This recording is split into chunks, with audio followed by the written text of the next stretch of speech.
निर्भया 1, निर्भया 2, 3, 4, 5, 6, 7, 100। कितने निर्भया कांड चाहिए इस अमानवीय बनती जा रही सोसाइटी में थोड़ी सी मानवता डालने के लिए? आखिर क्यों हम आए दिन के साथ, हर पल के साथ उन ब्लैक चैम्बर्स के, उन क्रूरता और अमानवीयता और बारबेरियनिज्म के ब्लैक चैम्बर्स के तालों को खोलते रहते हैं, उन्हें अनलॉक करते रहते हैं? क्यों हम पीछे की तरफ जाते जा रहे हैं? क्या कसूर था बंगाल के उस आरजीकर मेडिकल कॉलेज की पीजी स्टूडेंट का, जो 36 घंटे की ड्यूटी करके, 36 घंटे मरीजों की सेवा करके, उनकी जान बचाने में अपने शरीर को लगाकर जरा सा आराम करने के लिए चली गई थी? क्या कसूर था कि उसे सामूहिक दुष्कर्म करके उसके शरीर को नोच कर, खरोंच कर, उसके हर अंग को तोड़कर उसे मौत के घाट उतार दिया गया?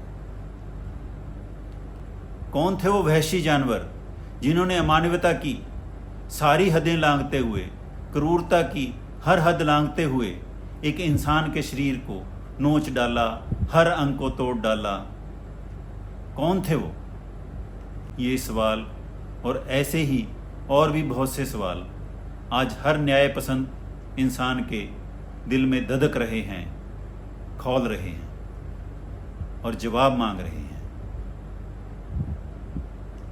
मानवता के माथे पर लगे इस कलंक को 1 हफ्ते से ऊपर होने जा रहा है, पर दूर दूर तक कहीं भी न्याय की कोई किरण, न्याय की कोई आशा नजर नहीं आ रही है। और न्याय के बिना, जस्टिस के बिना सेफ्टी की बातें करना, शांति की बातें करना सिवाय एक इल्यूजन के और कुछ नहीं है। न्याय की बात तो दूर, न्याय मांगने वालों पर, न्याय की गुहार लगाने वालों पर कल रात सैकड़ों गुंडे बदमाशों ने आरजीकर मेडिकल कॉलेज के कैंपस में घुसकर बुरी तरह से हमला कर दिया। उन्होंने मेडिकल इमरजेंसी की पूरी तरह से मेडिकल इमरजेंसी को पूरी तरह से तहस नहस कर डाला। और जो भी बच्चा, बूढ़ा, जवान, जो भी सामने आया, जो भी मरीज क्या, आम आदमी क्या, डॉक्टर क्या, जो भी सामने आया उसे डराया, धमकाया और बुरी तरह से पीटा गया। और पुलिस अपनी वर्दी को दागदार करते हुए, अपनी ड्यूटी को शर्मसार करते हुए इधर उधर भागकर छुपती रही, जान बचाती भागती रही। ऐसे में कौन करेगा न्याय? जिन्हें न्याय करना चाहिए, जिन्हें भारतीय लोकतंत्र के अशोक स्तंभ की, भारतीय लोकतंत्र के न्याय दंड की ताकत दिखानी चाहिए, वे रैलियां करते, भाषण देते घूम रहे हैं। अरे भैया, पूछो उस प्रिंसिपल से कि माँ बाप को क्यों नहीं मिलने दिया डॉक्टर से 3 घंटे के लिए? क्यों नहीं देखने दिया डॉक्टर को? 3 घंटे तक क्यों इंतजार करवाया? आखिर क्या छुपाना चाहता था वो? क्या मिटाना चाहता था वो? पूछो उससे। पुलिस को क्यों नहीं बुलाया उसने? क्यों नहीं एफआईआर दर्ज करवाई? और पूछो उस अफसर से जिसने उस प्रिंसिपल को दूसरे कॉलेज का प्रिंसिपल बना के भेज दिया कि ले भैया अब तू यहां ऐश कर। पूछो उससे कि क्या बात थी, कि इस बात का डर था उसको? आखिर प्रिंसिपल के पास ऐसा कौन सा राज था जिसको छुपाने के लिए उसको दूसरे कॉलेज का प्रिंसिपल बनाना पड़ा? क्यों नहीं पकड़ते उन कुलीग्स को? डॉक्टर बेटी के कुलीग्स को पकड़ो, उनको पूछो, करो उनका टेस्ट। जिन पे शक है, जो शक के दायरे में आ रहे हैं, उनको पकड़ो और उनका टेस्ट करो। हाथ की हाथ, दूध का दूध, पानी का पानी हो जाएगा। किस बात का इंतजार है? सिर्फ इसलिए कि इन्फ्लुएंशियल लोगों के बच्चे हैं वो। उस सुपरिटेंडेंट को क्यों नहीं पकड़ते जिसने मां बाप को फोन करके बोला कि तुम्हारी बेटी ने आत्महत्या कर लिया, आ जाओ? उससे पूछो ना कि तुम्हारे को किसने बोला था कि लड़की ने आत्महत्या की है? कौन था वो जिसने पूरी की पूरी वारदात को बदलने की कोशिश की? पूछो उससे। ये सब तो करोगे नहीं, ये सब तुम नहीं करोगे।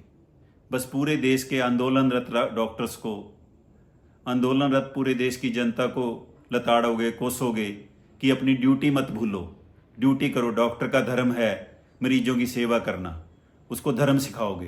अरे पहले तुम अपना धर्म तो देख लो, अपना धर्म तो सीख लो कि तुम्हारा धर्म क्या है। और फिर धर्म कौन बोल रहा है? कौन भूल रहा है धर्म? डॉक्टर बेटी तो अपना धर्म निभा ही रही थी। 36 घंटे की 36 घंटे की ड्यूटी करके आ रही थी। समझ रहे हो ना 36 घंटे काम करना क्या होता है? 36 घंटे की ड्यूटी करने के बाद 2 पल आराम करने की आई थी। 2 पल आराम तो दूर की बात है, उससे उसका जहां ही छीन लिया, उससे उसकी जान ही छीन ली। इतनी दरिंदगी। ये अपराध कोई इकलौता अपराध नहीं है। अपराधों की एक लंबी श्रृंखला है जो पुरातन काल से चली आ रही है और निरंतर चली आ रही है। समय, काल, क्षेत्र किसी जगह ये सीमित नहीं है। हर जगह इस धरती पर, हर जगह, हर पल, हर मिनट नारी के साथ अत्याचार होते रहे हैं और हो रहे हैं, भविष्य में भी होते रहेंगे। क्या इसी तरह से सारा कुछ चलता रहेगा? इसको बदलना नहीं चाहोगे? इस दुनिया को रहने लायक नहीं बनाना चाहोगे? इस सृष्टि की जन्मदात्री को कोई मान सम्मान नहीं दोगे? उसके जीने के अधिकार को ऐसे ही छीनते रहोगे? कभी गर्भ में तो कभी जिंदा इस धरती पे आने के बाद। अब भी समय है, संभल जाओ, समझ जाओ। इस दुनिया को, इस समाज को थोड़ा इस लायक बनाओ ताकि बेटियां इज्जत से जी सकें, इज्जत से रह सकें, इज्जत से सर उठा के चल सकें। ये पार्टीबाजी, ये पॉलिटिक्स, ये राजनीति छोड़ो। इससे थोड़ा ऊपर उठकर इस पॉइंट पे सोचो कि अगर इस सृष्टि की पालनहार ही नहीं रहेगी तो ये सृष्टि कहाँ से रहेगी? सोचो इस पॉइंट के ऊपर। है ना दिमाग? इसको लगाओ। और वो कोई भी हैं, कोई भी, पकड़ो उन हत्यारों को और दो ऐसी सजा जो मिसाल बन सके। दो ऐसी सजा जो मिसाल बन सके। पता नहीं कौन मोमबत्तियां पकड़ना सिखा गया हमें। पता नहीं कौन मोमबत्तियां पकड़ना सिखा गया हमें, वरना नारी के सम्मान पर तो लंका दहन करने की और महाभारत कर देने की परंपरा थी हमारी।